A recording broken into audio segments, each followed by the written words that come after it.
Hello and welcome to episode 50 of the Dynamo Football Book Club. My name's Alistair Bond and I'm joined by my co-host, a man I have so much time and respect for that it's untrue. I respect him more than any other man. He is class, quality and extremely loyal. He is a good man and wonderful podcaster. My co-host, Johnny Coughlin. Johnny, how you doing? I'm doing great now, Al. Thank you very much. Maybe we can have a little introduction like that more regularly. It was wonderful. I meant those words, Johnny, but those words were plagiarized from the book we're doing this week, Johnny. The book we're doing this week is Denis Wise. What's it called? Yeah, I don't even know what it is called. It doesn't matter. Don't read it. But What's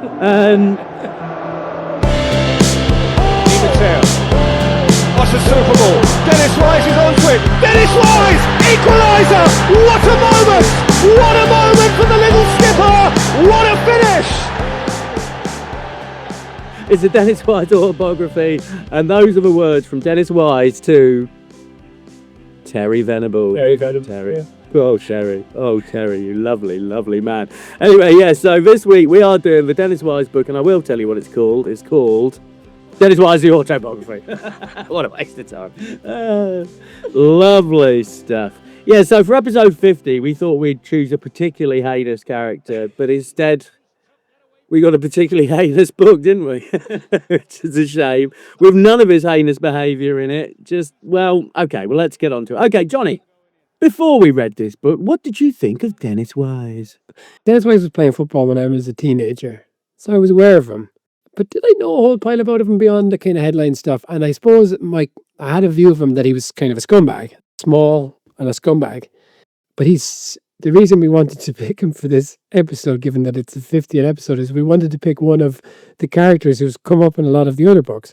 And they were Steve McMahon, but for whatever reason, that was hard to get his book, Glenn Hoddle, and I don't know why we didn't go for Hoddle, and Wise. And these are three of the kind of like great pantomime villains of these books of a particular, English football books of a particular vintage.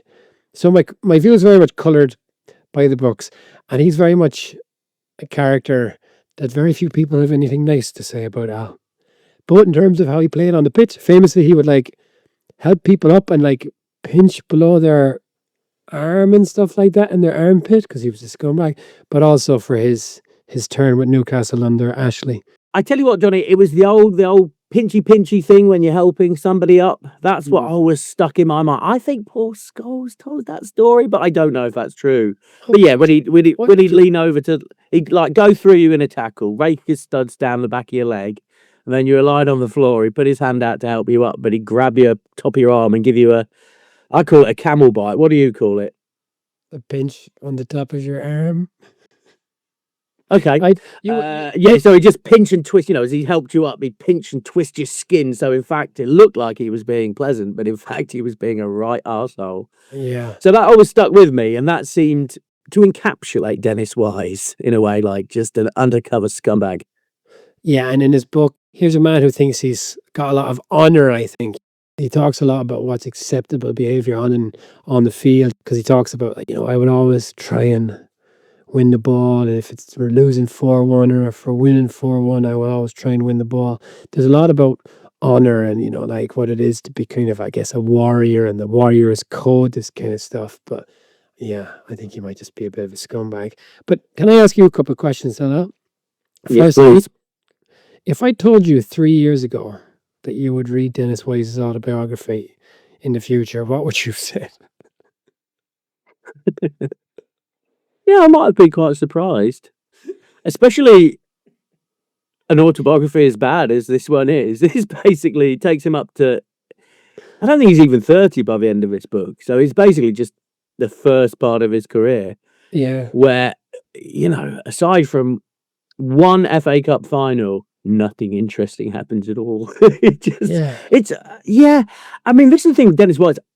From reading this book, I don't actually hate him as much as I used to, but I do think he's a lot worse footballer than what I thought he was. I thought he was really good, but I don't think he is at all, right? I know. If someone had asked me how many England caps Denis Wise had got, I probably would guess about 40, 30, 40, but it's 12 because he was pretty lame. If you told me that 3 years ago, I couldn't have conceived of any situation other than maybe being in prison. It was the only thing available to read.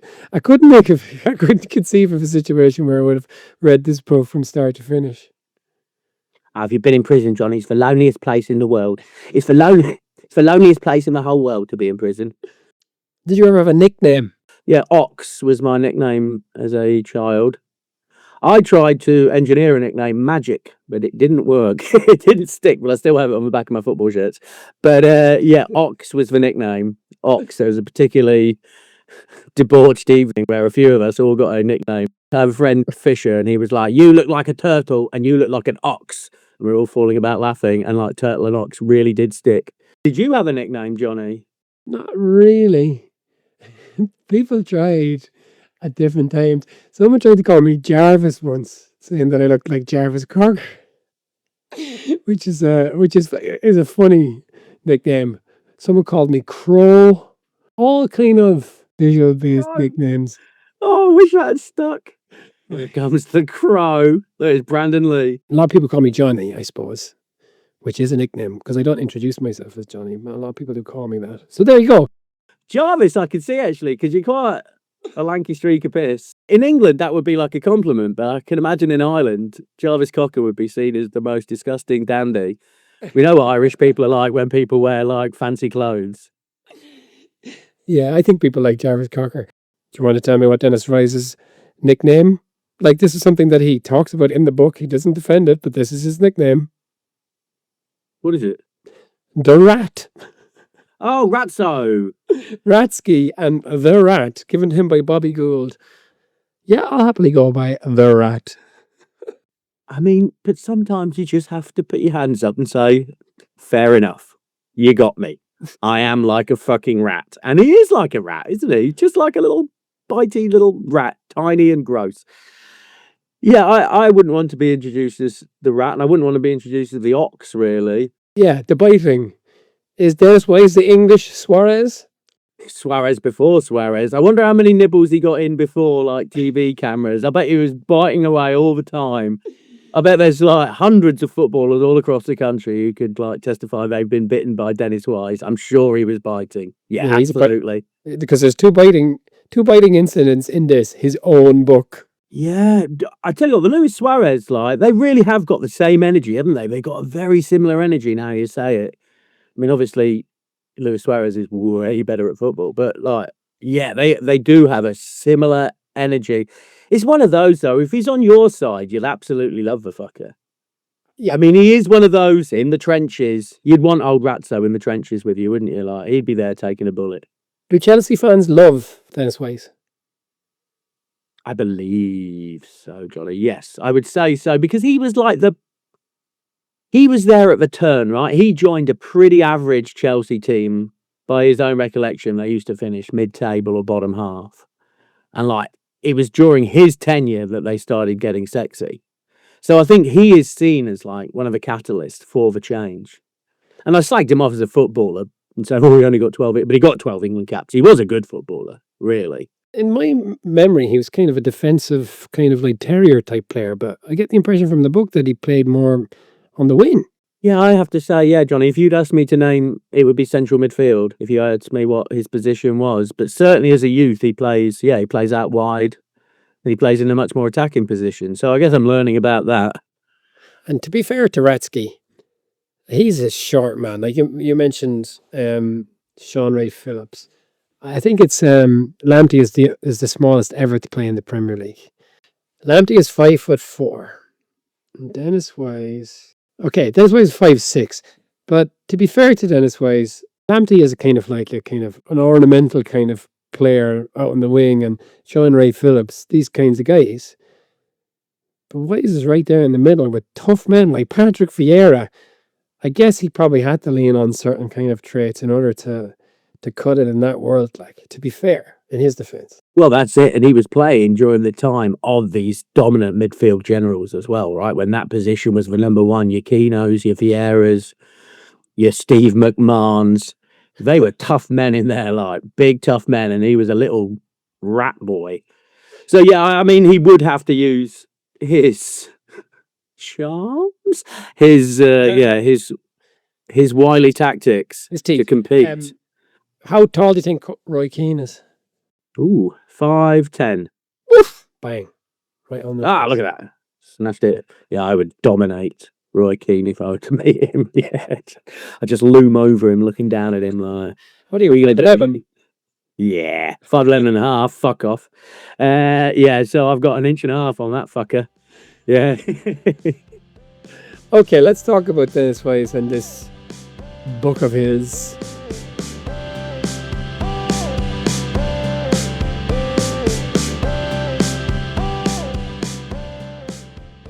Chapter 1, the worst moment of my life. This is a sad story. The tone of this book is very much for, it is written for Chelsea fans, I think. There's no assumption that anyone else in the world will read this book other than Chelsea fans, because no fairness, other than us, who would? On that point, do you think that you and I are the last people who will ever read this book? Because, like, why would anyone read this book at this point? Like, you said that he was there at the turn for Chelsea. Okay, he was there for one of the turns when they started getting, like, players like Zola and LaBeouf. But an even bigger turn came a lot later. Like, so who's your favourite Chelsea player? It was Denis Wise. Then it was Frank Lampard. You know, it's like there's a bit of a leap there, isn't there? Shevchenko, Didier Drogba, like absolute fucking superstars from Denis Wise. So I can't imagine a situation where anybody has gone back to read about. Well, that's it. And if you like Denis Wise's energy, right? If you like that kind of guy, then they fucking like bring you a John Terry. It's like, here we go, look at this. It's Denis Wise, but he's a foot taller and a fuckload meaner. Like, it's an uber Denis Wise. Yeah, that's it. And you're like, my favourite player is Denis Wise. It's like, is it still you? But no, my favourite player is old JT, innit? Of course it is, bloody John Terry. Yeah. Yeah, So. it's like, they got John Terry to replace Denis Wise. I wonder if they ever played together. Doubt it. Don't know. Research. This book was enough Denis Wise research for any one person. Come on, Jesus. Okay, Yeah, his parents are from Notting Hill. Notting Hill is rough news to me. No, I think there's been a good deal of regeneration in Notting Hill, because now it's about as trendy as can be, right?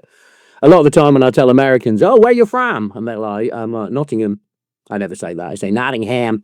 And they're like, oh, I've been to Nottingham. I stood in the doorway where Hugh Grant and Julia Roberts were standing. It's like, no. That's Notting Hill, a very posh part of London. I come from Nottingham. Ah, Robin Hood. Yep. Yeah. All the time he gets a mistake. I've seen the movie. You've not seen the movie, I promise you. Wait, do you actually say Nottingham when you're talking to them? Yeah, always gets a laugh, Johnny. Every fucking time. Nottingham. Oh, this guy. He gets it. We speak different. His accent is different. Nottingham. Yeah.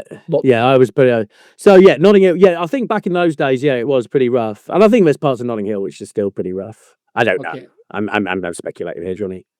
Yeah, parents ran a pub in London. He didn't like school, la la la. That is all pretty standard stuff that we can leap right over. To go back, you said, yeah, it starts with the bite, right? And this is, I guess, one thing I did know about Denis Wise is he bit a taxi driver's nose. And he starts with that because I guess if you're writing a book like this, you have to start with that. You have to front up, to use the language of football. He's got to front up. There's a thread running through this book where he's accused of something and he says, I shouldn't have done this. And then he explains why it was absolutely the right course of action. And totally hardly justified. He does that a few times in the book, you know. So, yeah, it starts off with a taxi thing. And as I say, I think this is written for Chelsea fans, possibly Wimbledon fans, all six of them. He very much assumes your sympathy. So anyway, he gets a taxi fare and he's like, oh, take me down the East End, whatever, like, and the taxi driver doesn't want to take him that far. And he's like, all right, we'll fucking take us to a police station. They'll sort it out, won't they? He's like, I'm not going to take you to a police station. And then he's with a young lady, an unidentified young lady, who attempts to vacate the taxi cab because maybe she realizes she's in a taxi with Denis Wise. And then so she tries to get out, but apparently the taxi driver pulls off. She's fallen over. So Denis Wise has no option to white knight and come in and punch the glass through of a taxi, grab the taxi driver by his throat and then bite his fucking nose. He had no option, Johnny. He had no option. The lady was in danger. That takes some punching. You've got to be full of rage. This book is actually badly written, Johnny, and this is what I noticed, because he talks about it. Oh, I was in that police cell. It was the loneliest place on the earth. And he mentions that twice. So I think that's poor editing. Oh, it was so lonely. Loneliest place in the world.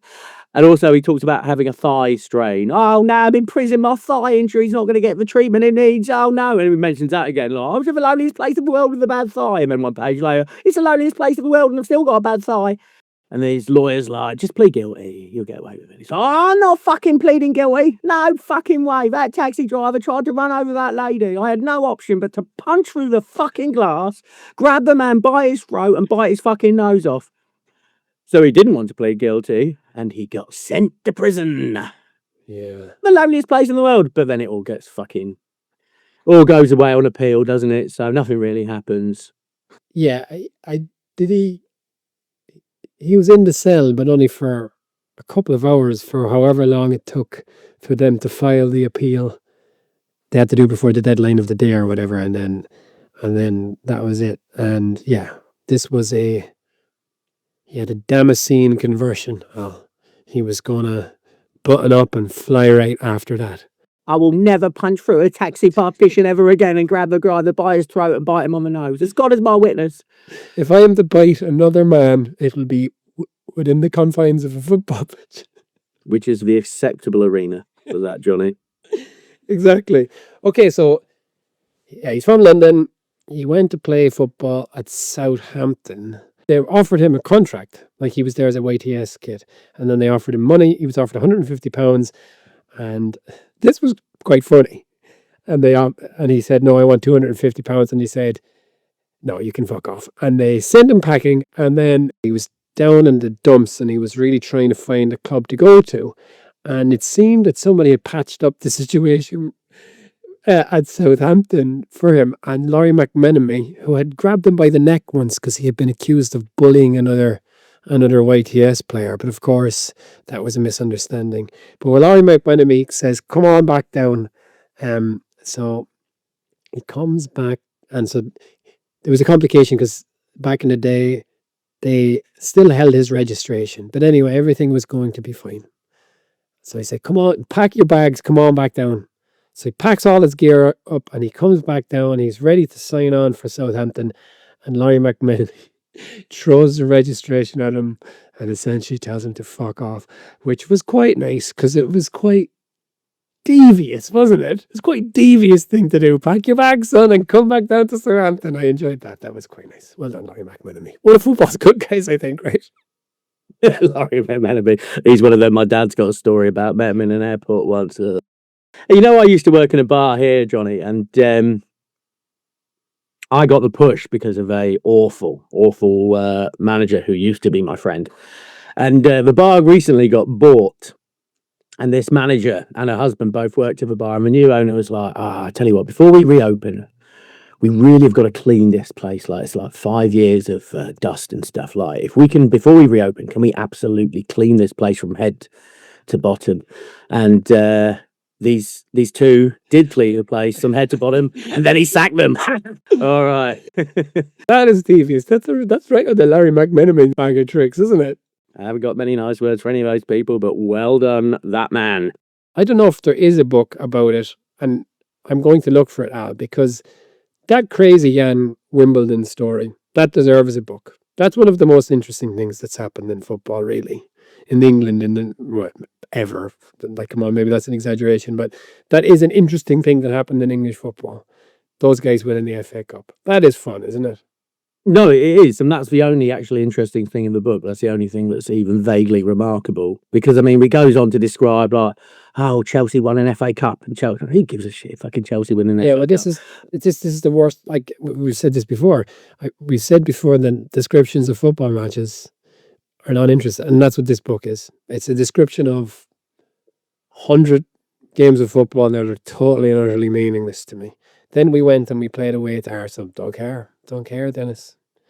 You know, Yeah, there's honestly some really tedious, like two-legged descriptions. Then we had Betis in the quarterfinals, and then it's like honestly like 20 pages about describing like I'm pulling Betis out my ass, but like, oh mate, who cares? But yeah, the Wimbledon stuff actually was, the Wimbledon story was remarkable, and that was a place full of tough men, eh? Right, the Wimbledon lads. Like John Fashanu was absolutely the leader. I like the idea of John Fashanu being a leader because he's such a weird bloke, isn't he? So weird, John Fashanu. What does he do now? would have graced our screens with gladiators, right? And he's got quite, I don't know. I would have said there's a kind of softness to John Fashanu almost, but that's not how he was as a footballer, I gather. No, he's a fucking brute, like terrifying, like all elbows, all knees. Yeah, really scary. Wise says that he would walk around with his top off when the other team were coming in because he was such a huge man and he'd kind of be bumping into them. And then he would give this like kind of primal scream in the tunnel as they were going out to kind of intimidate people. That's all really fun, I think. Well, it is. And imagine, yeah, that's it. You've got, if it's just a big man like primal screaming in a tunnel, that's weird. But if all the lads are behind him, you start thinking, ooh, fucking hell, what are we doing here? Like, I mean, it's like an unorganized hacker, right? Just like a big, scary John Fashanu howling at you and everyone behind him going, we're on his side. Yeah, it is effective. Yeah, and then Vinnie Jones, of course. So they had Harry and Dave Bassett. He was linked with the Ireland job at one point. But then Bobby Gould came in. Dennis Wise broke Bobby Gould's rib. Have you never punched your boss as hard as you can, Johnny? To be fair, Bobby Gould told him to punch him. If they were He was clearing the air, wasn't he? Clearing the air. Fucking class act, old Bobby Gould. Like, he didn't like fucking a bad fucking smell to hang around, so he said, go on, let's fucking punch me. And I fucking did, and I broke his fucking ribs. Yeah, just... Didn't Bobby Gould and the wrestling come up in a previous book? Oh, absolutely it did. Anyway, yeah, apparently Bobby Gould is into getting his players to fight him and to fight each other, but he broke his ribs. There you go. And is Denis Wise the only man on the same day to have offended John Aldridge and Princess Diana, do you think? How did he insult Princess Diana? I saw he got in John Aldridge's face after he missed the penalty, and God bless you for that. I mean, that's when I really warmed to the lad.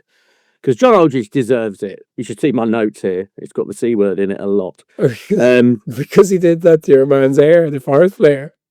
Yeah, he did it after as well. After apologising. After Denis Wise had done it to him, he thought, this is a good idea. I'll do it to Brian Laws. Ruffled his hair after giving it. Well, no, so when John Aldridge missed the penalty in the FA Cup final, Denis Wise got in his face. And the subsequent year after Brian Laws gave away a penalty against Liverpool, is that right? Scored an own goal, one of them. John Aldridge got in his face and ruffled his hair like an But do you remember arsehole. Do you remember in Pierce's book, Pierce said that Aldridge then subsequently apologised to Brian Laws and then turned around and did it again. But anyway, sorry, the Princess Diana one was funny because, and this is fun, like this is a nice scene. So Vinnie Jones is like Stuart Pearce had played for Wealdstone, yeah.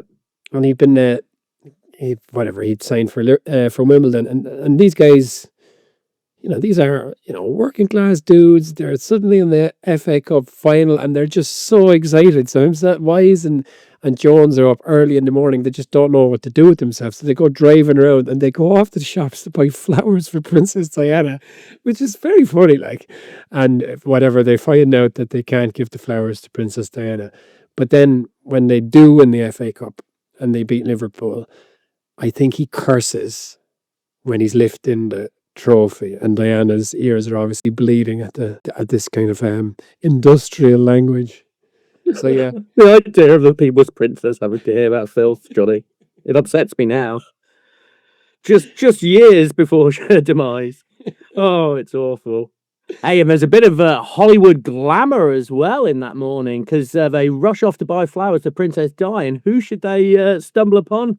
June fucking Whitfield, Johnny. Woo, June Whitfield. I see you looking. You don't know who June Whitfield is? No. Terry and June Whitfield. June Whitfield was, remember Absolutely Fabulous? Yes. The mum character, the nice old lady mum character. That's June Whitfield. Doesn't matter, Johnny. She was a sitcom staple in the 80s. Okay. She was in a show called Terry and June, which I absolutely used to love as a kid. Like, I used to switch over from the A-Team to watch Terry and June. It used to be remarked upon in my house. Like, it's the A-Team, Alistair. I like Terry and June. Ooh, without knowing anything about Terry and June, I can still see why that might be funny. By the way, Hal, and this is an honest question. In your life, honestly, have you ever grabbed anyone by the balls? In my life, probably yes. Because Vinnie Jones does this a lot. Well, there is actually the explanation for the famous Gaza ball grabbing picture. One of the greatest pieces of photography in football history, I'd say. Yeah. And it's because he nutmegged him. Of course it is. And then apparently he looked through Vinnie Jones's legs to question why he couldn't stop it. Oh, Gaza. Gaza. But, as you say, he famously grabs Gaza by the balls. Before the FA Cup final, Wise and Vinnie Jones are interviewed on the bus. And they're grabbing each other by the balls. I guess so that they will, squeak or something when they're being interviewed on the television. And then when they're celebrating the win, he grabs Bobby Gould by the balls. He's a real ball grabber, that Vinnie Jones. I think that's something men used to do. I just think it's a thing. Like five-a-side football. I'm sure someone grabbed me by the balls at five-a-side football. Or maybe I was sexually assaulted. I don't know, Johnny. It's one of the two. Like, I remember getting my balls grabbed playing football. And go on. I'll tell you my story afterwards. No, I don't. No, go on. Tell us your story, Johnny. So I played for a team in Cambodia, as you know, kind of like 9-a-side football. So they're big fields, but it wasn't the full thing. Literally my darkest memories, Johnny. Like my darkest moments on earth. The thing I'm most ashamed of. Anyway, carry on. Well, we can come back to that. But, occasionally, it's not that there'd be a crowd, but, just say there's 15, 16, 17 people in our squad, and then the same for the other squad, and occasionally their friends or girlfriends might come down. I remember we were playing a game. It was in the middle of the city, so there was whatever. Let's say there was 50 people along the sideline, and there was a free kick, and I was defending. I was the defender, and I was marking this one fella. As the ball came in, he full on grabbed me by the balls, and I guess the reaction of a lot of people would be to like fight or to hit or to push or whatever. But I exclaimed, like in shock, this guy's just grabbed me by the balls. And all 50 people along the sideline just started laughing, because my response was so ridiculous. And then I just felt embarrassed, because everybody was just laughing at me. But yeah, it's a funny thing to do to someone because it's sore, but that's not the main cause of concern. It's just degrading, I suppose, ultimately. Yeah. There's no nice way of being grabbed by the balls, even by your lady wife. I don't know if you ever initiates romance with a ball grab like this. Oh, get hold of those fucking plums. Well, you're in the mood for romance, darling. Okie dokie. Let's tend to a kiss as you grip my balls. Yeah. Anyway, the FA Cup. So what happened was Wimbledon beat Liverpool in the final of the FA Cup. They won 1-0. And this was, of course, a total upset. The biggest upset in the history of the FA Cup still to this day. I mean, probably Wigan in 2012-13, but, there wasn't as much emphasis on the FA Cup by then. Let's say Wimbledon, though. I think Wimbledon is, right? Because they were literally a non-league team 10 years before. It is the best story in the FA Cup. And also nature, they're not just any team. They're this real ragtag bunch of kind of unlikely fellows. Yeah, even as an 11-year-old, when I watched that FA Cup final, I got my dad's printer paper and made a big Wimbledon banner and took it into school because every fucking kid at my school was a Liverpool supporter, it being the 80s. They all were Liverpool supporters. So I had this big Wimbledon banner. Woo! Fuck it. Yeah. And how did Yeah, no, it was a great. I mean, I really do remember that game, Johnny. I really, really do. I think more than probably any game in the whole of the 1980s, I remember that game. He wins the FA Cup. They're all happy. He wishes he'd stayed out on the pitch longer. Talks about that quite a lot. Yes. More editing, please. But then he can't wait to get the fuck out of Wimbledon as soon as he can, right? I mean, he's off straight to Sam Mann, the owner, like, let me go, just let me go. Go Bobby Gold. Oh, let me go to a bigger team. So it's hardly the romance. He wins every cup and then just desperately tries to get the fuck out. But it takes a couple of years, right? Yeah, he wanted to leave. They wouldn't let him go because I guess they wanted money for him. And he refused to go on tour to Sweden. And eventually, actually, he refused to go on tour to Sweden. He did eventually join that tour to Sweden, and then he let off fireworks in the hotel room or something like that because he was trying to make a point somehow. Yeah, exactly that, Al, because it's this beautiful romance, more like a one-night stand maybe from Denis Wise's point of view. Yeah, he cannot wait to get the fuck out, and he makes no excuses for that. So he loses his license for drink driving. It's easy to be very hard on people for this kind of stuff. What's funny is when he says, this is no excuse, but there wasn't the same stigma attached to it then as there is now. It's like, well, that is an excuse. That you are giving an excuse in there, Dennis. But anyway, he goes to Chelsea eventually. And Bobby Campbell, I never heard of him. Had you heard of Bobby Campbell? I'd heard of him, but yeah, no more. Bobby Campbell was his manager, and he was the anti-Fergie. And why was he the anti-Fergie? Tell me. Remember when we read Michael Owen's book? I hope you do, because it was 2 weeks ago. He said that Fergie would always shout at the kind of strongest players. That was Fergie's style. But this Bobby Campbell, he would only shout at weak players. And he Coward. Yeah, exactly. And that's why he said they had this player called Alan Dickens. And Bobby Campbell absolutely savaged Alan Dickens, and his confidence never recovered. You expect someone called Bobby Campbell to be nicer? Yeah, It's Bobby Campbell. Hello, Bobby. Hello, Bobby. How you doing? Fuck off, you weakling. Oh, all right, Bobby. No, leave me alone. Wise complains about a lack of discipline under the next manager, Ian Porterfield. He says that in one sentence, and then in the next paragraph, he's talking about himself and Cascarino and Townsend, notably Irish players, taking a stretched limousine when they arrived on tour in Canada, and just leaving Porterfield and the rest of the team to pick up their bags and get on the team bus. It's like, it was terrible. There was no discipline. You should have seen the time. I remember this friend of mine, Killian. We went to Derry, and we went to an Oasis gig in 1999, and they were supported by Ocean Colour Scene. We went all the way up to Derry, and we got in big trouble in the hostel, I suppose, because someone had damaged the lamp. And my friend Killian was outraged. He was saying they accused me of breaking this lamp. And then, like, without breath, he was like, anyway, I had this lamp in my hand.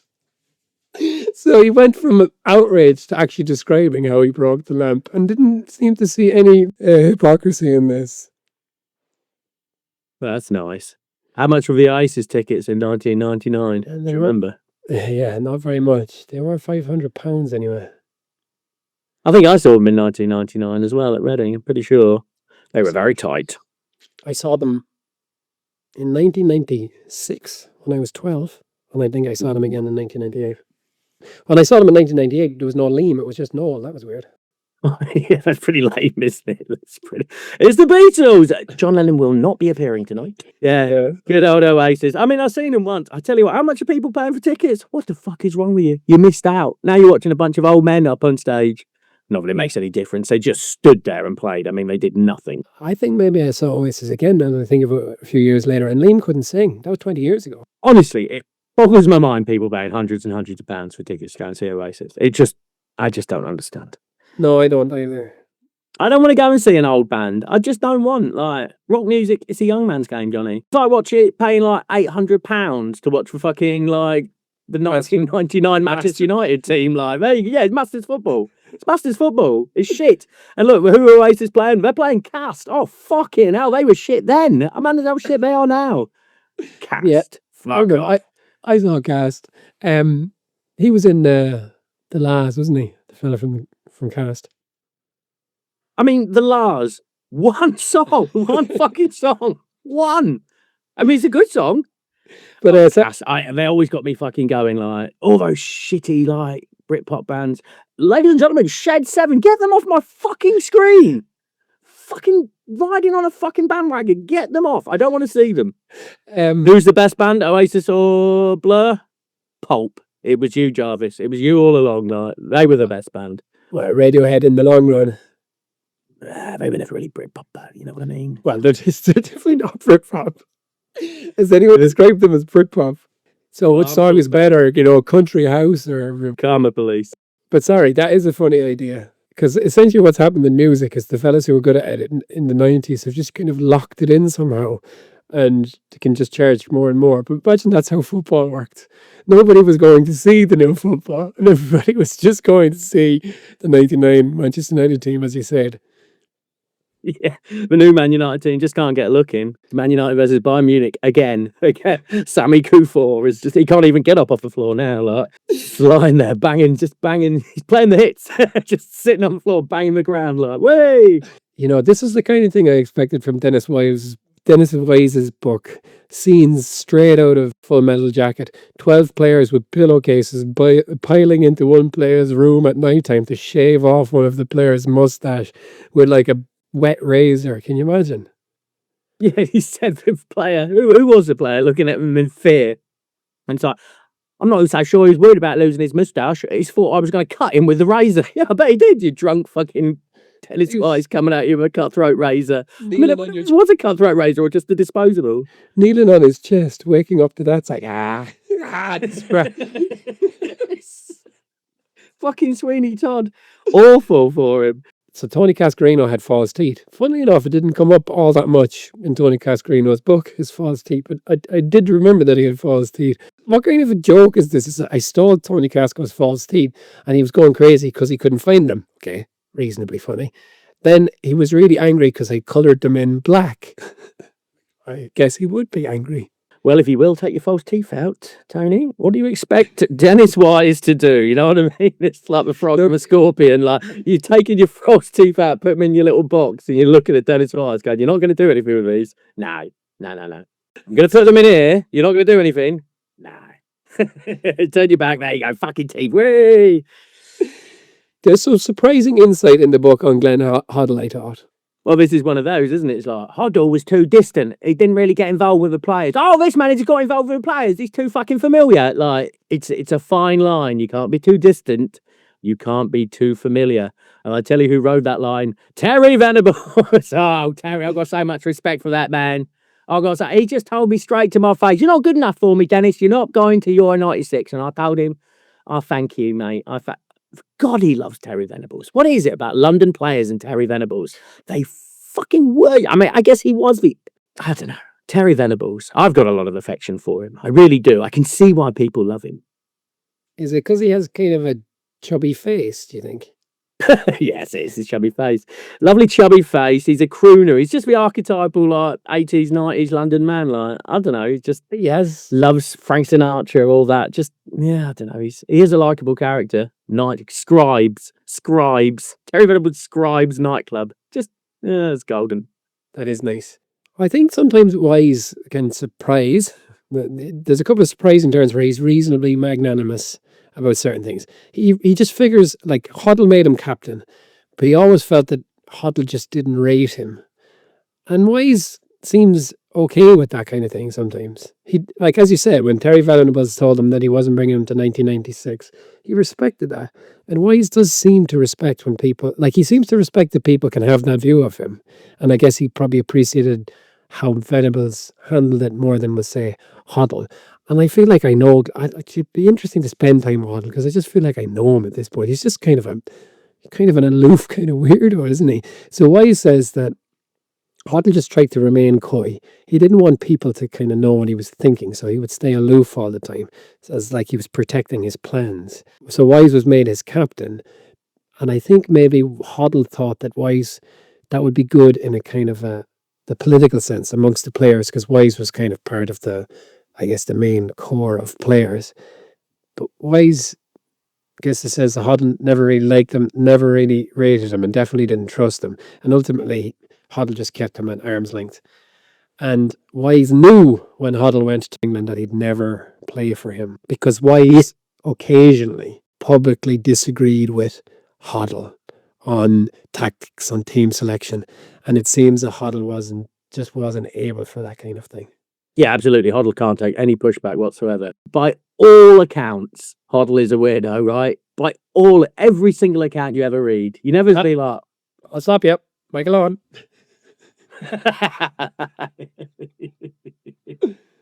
Well, that's the nice contrast, isn't it? Like with Michael Owen, and as you're talking about Denis Wise saying how he accepted his limitations, it does at least speak well for him in as much that he is self-aware. He knows how good he is at football. He knows he's not as good as Roy Keane or Vieira. He's just a trier. And I think that says nice things about Denis Wise. He is aware of who he is, and he accepts that from others as well. He's not. Yeah, I came out of this liking him a bit more, but I think Wise has that kind of cunning intelligence, that again, like Suarez probably has. I'd say he's quite cunning. I think he's quite like a rat. Exactly like a rat. Whoever came up with that nickname, that Bobby Gould, he knows what he's talking about. He knows rats. So what we know about Hoddle as well is he was always disappointed in players and their limitations, right? And that's what he had over everyone else. He was better in his eyes. So what's the worst thing that could happen to Hoddle really is to have someone, in this case, Ruud Gullit, publicly disagree with him or disagree with him in front of all the other players on a question of tactics. That must have fucking destroyed Hoddle, And that's it, because Hoddle was a better player. Gullit was a better player than Hoddle. Like Precisely. Gullit was in the late 80s the best player in the world. Yeah, Hoddle wouldn't be able to take that at all. Precisely that, because that was the thing that Hoddle had over everyone in England, that he was better than them. But he wasn't better than Ruud Gullit, was he? No, he wasn't. And just for a quick aside, I remember when Chelsea signed Ruud Gullit, and I legit gasped at the time. I was like, look at this. This is literally one of the best players in the world coming to the Premier League. And I think that was the first time that ever happened, that a player of his stature came. I think that's right. I can't remember a bigger signing than Gullit before him, a bigger international signing. Like he came around the same time as Bergkamp, but he was much bigger than Bergkamp. Yeah, absolutely. Yeah, Bergkamp was like coming off failure, wasn't he? Like, whereas Gullit was. And Cantona was kind of chased out of France. Yeah, Cantona didn't have anything like the international recognition that Gullit did. I mean, Gullit won the fucking European Cup, won the Euros. I mean, just absolute colossus of the game. So that must have been huge for the Chelsea lads to see. And he likes him as well. He's got a nickname for him, Big Nose or the Yeti. Well done. Hoddle brought them along, he said. And this is, again, he is magnanimous in parts, Wise. He doesn't really like Hoddle, but he accepts that Hoddle really changed Chelsea. And he demanded higher standards right across the club in terms of training, but also facilities and like the kind of whatever corporate entertainment or whatever the fuck they do for like all of that was improved under Hoddle. So I actually thought he did a good turn for Hoddle here in this book. Yeah, it's not absolutely condemnatory. It's just he states, as does everybody else, that Hoddle was quite weird. And he is. Yeah. And so then Gullit becomes manager and things really start moving at Chelsea, right? But then Gullit is kind of weird in his own way, isn't he? Gullit was a bad manager. Like, I'm pretty sure, like, just a bad manager. I remember watching him, I think I've talked about this before. I went to see Leicester versus Newcastle in the 90s, and he played with Shearer and Ferguson up front and didn't go with any wingers, which seemed a strange decision when you've got Big Dunk and Alan Shearer up front. Yeah, he had his own mind. He struggled with a Chelsea job, didn't he? Like, and at this point, Zola had come in and Gianluca Vialli. He didn't like Vialli. Yeah. Sorry, just to go back to Hoddle, because I skipped over this. We all know that Hoddle played himself in that FA Cup final. And I think Cascarino, was he on the bench for it and knew that he wasn't going to play? But it came up in one of the books. Maybe it was Cascarino. We know that Hoddle brought himself on as a sub, but I didn't know that he explained to the players or to Denis Wise that he did it because he had dreamed that he would come off the bench in a cup final against Manchester United and score. Yeah, I don't know how happy you'd be if you were one of the players. One of the players who didn't get on the park because your manager had a dream. Yeah, I mean, I've got dreams, Johnny, where I win the World Cup final, but I wouldn't put myself on the fucking bench. I don't think that you and Glenn Hoddle, I don't think you occupy the same space in the mystic sphere that Glenn Hoddle kind of occupies, though, Al. You don't have that same level of mysticism about you. Yeah, you didn't see me play in my 20s, Johnny. That was touch. Hoddle Yali loves Yali. He loves Zola. But none of it is that interesting, Al, is it? No, not at all. Not not at all. No, like Vialli should have played more. Zola was really good at football, really good at free kicks. Who'd have guessed? I mean, I'm just scrabbling around for funny anecdotes. He used to make Zola say funny words, like, because that's what you do to foreigners, right? That's what I would do. Like, instead of saying yes, he'd be like Harry Crutch. We had a German kid at school who came into school, and we just made him say "fuck off, cunt" all the time. Just go tell Mr. Wade to fuck off, cunt. He'd be like, okay, fuck off, cunt. Like, Bond, see me in the office. That's what you do to foreigners, right? Just tell them to say the worst words. Another thing that Wise does in this book is because he's gotten in so many scrapes and he has this reputation, which he's obviously so aware of, he's very congratulatory to himself when he's done. So when he reacts well to Terry Venables' news that he's not going to the World Cup or to the Euros in 1996, he really, really pats himself on the back for how everybody expected him to go fucking crazy, and he didn't. Well done, Dennis. Pat on the back there. And similarly, when they won the FA Cup with Chelsea, or was both the FA Cup and the Coca-Cola Cup, he took a random kid out of the crowd and brought him around the pitch, which is a nice thing to do. Don't put it in your book, Dennis, because his dad came up to me at the end. He was like, "Oh, fucking what a wonderful thing you did, son. What a wonderful thing." He was crying. It is a nice thing to do, though. I mean, I guess if I was a footballer, I'd be dragging people out of the crowd left, right, and centre. Come on, love me, forgive me. So at Chelsea, they win the Cup, Winners' Cup, we win the FA Cup, they win the Carling Cup or whatever it's called. Then none of it's interesting. But that is a good career. He had a good football career. Yeah, he had a good career. But let's talk about what we've lost with woke. Oh, the shames. Fucking modern world. You know, like Paul Gascoigne used to book sunbeds for John Barnes. Can't do that now. Oh, woke. Fucking rubbish. You know, after the FA Cup final, Denis Wise was having a little bit of a laugh with Roberto Di Matteo's blind sister. telling him, oh, no, don't listen to Roberto. I dribbled past 6 men and he had a tap in. And before you complain, Roberto Di Matteo's sister was laughing as hard as anyone else. Like, this is what we've lost with woke, Johnny. You can't, like, confuse blind people anymore. You can't book sunbeds for black players. It's just such a shame. I don't want to be too hang-ringy about this stuff, but yeah, not great. Also, here he defends Graham Rix, which you wouldn't do in 2025, would you? Graham Rix, the Chelsea coach who took home a 15-year-old girl from a nightclub. If only you knew the context. Like, he was fooled. I mean, Graham Rix at this time must have been 40 plus. Yeah. Even if you're bringing home an 18-year-old son, come on. What possible context? Incredible. I've got another question for you, Johnny. Now, were you there? They talk about the Kazaragi. Now, Kazaragi came over as a big name player with a big reputation, and almost immediately into his Chelsea career, he did his knee, and that was it. He was done. Now, do you remember being in a bar in Phnom Penh? It was Equinox, and speaking to a nurse, and she was like, "Oh yeah, I'm a nurse. I was actually at the FA Cup final when Kazaragi got injured. I was the first person on the scene there. Do you remember this?" No. I might have been with someone else. And I was like, but he never played again. Because he's like, yeah, I didn't do a good job. But like... Wow, I don't remember that. That's amazing. I think I would have remembered that. No, okay, it might have been Rutledge. But like, yeah, there's this like, oh, you were the first nurse. He never played again. It's like, yeah, no. But I was there. She's since had to move to Cambodia. She's living under an assumed name.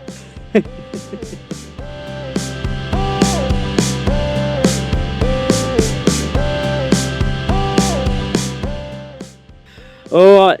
I don't know. There's not much else, is there? I mean, have you got more, Johnny? No. This was tedious enough book. But I didn't hate Wise.